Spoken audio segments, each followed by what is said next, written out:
Like we're starting to combat it. My cancellation was the beginning of a change in public consciousness. Elon having Twitter is another beginning of the change in public consciousness.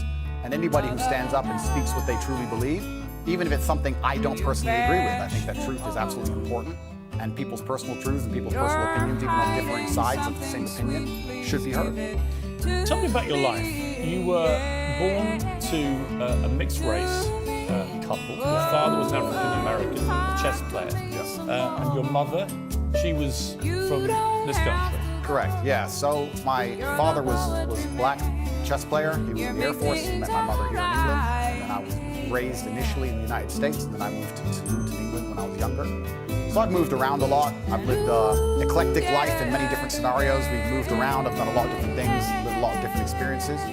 And what I'm nationality thankful for it. are you? What do you identify as? I consider myself British now, but I will say that part of me, the patriotic Brit inside of me, is devastated by the state of the UK currently, and I want to make that very clear.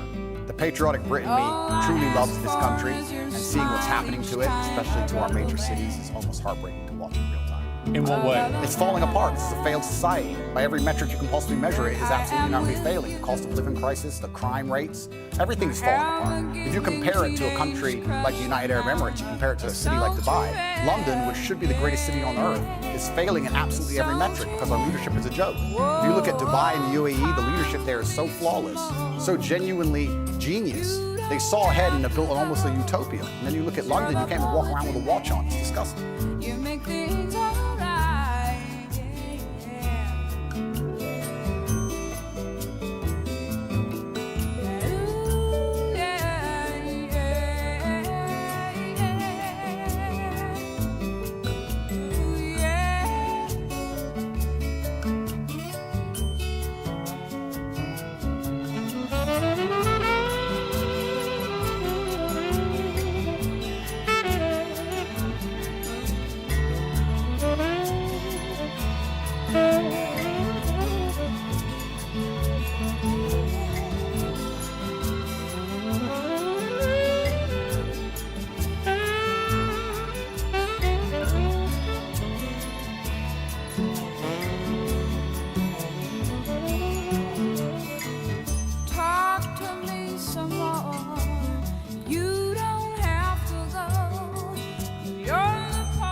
Absolutely, because it's a failed society and it's godless. I think it's disgusting. We leave our old people to rot in old people's homes, and then we sit there and say we don't have enough money for nurses. I understand this nurse strike very well and how frustrating it can be if you walk into a hospital and the nurse is not prepared to work. But the nurses would be prepared to work at the current wage if they believed this country was spending its money prudently. When you see this country spending its money and just absolutely wasting it, pulling it out of thin air to fund proxy wars, God knows where, that has something to do with it. Of course, as a nurse, you're going to stand up and say, well, can't I get a pay rise?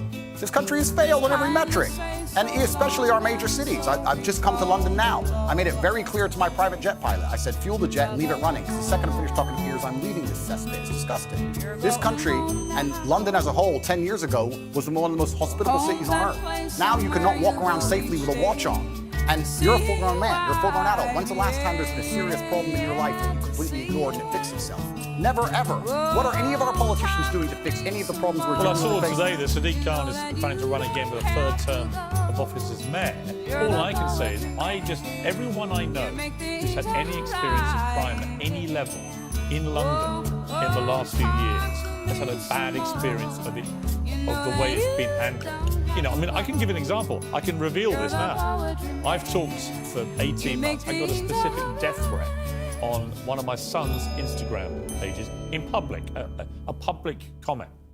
And it was very specific about what this person was going to do. Yeah. I couldn't use the police to evade him. We know where you live. We're going to come and kill you. And then a second one threatening my son and his mother, my ex-wife. I called in the police. I thought, I'm not having them putting death threats on my son's son. Sure. I called the police. Police investigated this. They arrested somebody over a year ago. And then I heard from the police this week that despite 18 months of investigation, of a publicly posted comment on Instagram, threatening to kill me on my son's Instagram, that they will not be able to pursue the case. Now- and I thought, imagine, I'm high profile. This was a front page of the Sun newspaper, this If story. that same man called a transgender person the wrong pronouns, he would be in trouble.